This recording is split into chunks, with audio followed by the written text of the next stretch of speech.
Hey there, folks. All right, so this is part two of my Lensun solar panel installation and wiring.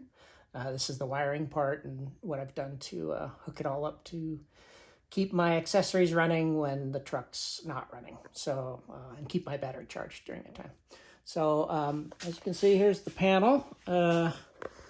Don't mind all the dust. We're having major fires all around up here in Washington, and it's hard to keep up with the dust. But so here you can see the wiring coming down and through the gap between the hood and the cowling there. I ran this wire goes directly to the solar controller inside, which I will show you in a second. The black and red wire feeds from the solar controller back around the engine bay, and back in directly into the battery. And then from the battery, there is another cable. These are all 12 gauge cables. And I don't know if you can see it, but it's fed back through the firewall again into the main compartment where the wire runs under the dash, through this part under the seat and back to a block back there. There's my 12-volt plug-in with a battery readout, so that I can tell how much power is in the battery. I mean, I have multiple sources of telling how much power is in the battery, but it's nice to have that one back there. And then I've hooked it up to a 12-volt plug-in, like cigarette lighter style plug-in, instead of hardwiring it, because I want to keep things portable or movable, so that I don't have to rewire the whole system when I do it again. Here's the fridge. You can see it's nice and chilly at 30 degrees. I also have my compressor, my Morphlate compressor. That's actually hardwired into the system down there in that block, you can see.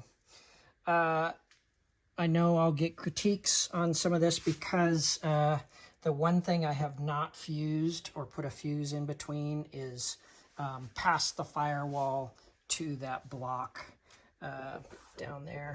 And it's always a danger when you bring power into the cab from the engine bay, and you really want to fuse those. And that's I've got one on order. I just haven't gotten it, and I know I can just splice it in there when it comes.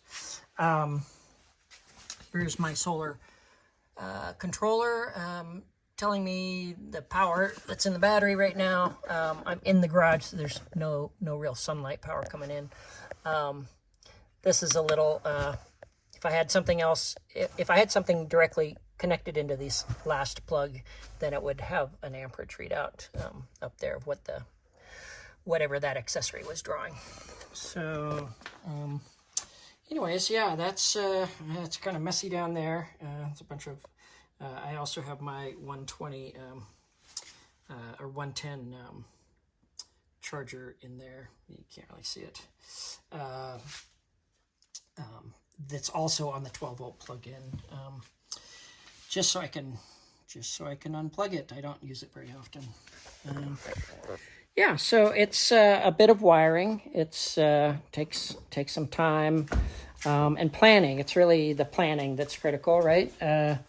Again, you want to keep things as many fuses as possible in the system. Not as possible, but keep everything fused so that you can keep from having a fire in there. One last thing, for mitigating fires, I have my fire extinguisher right there, so that's ready to go. So, all right.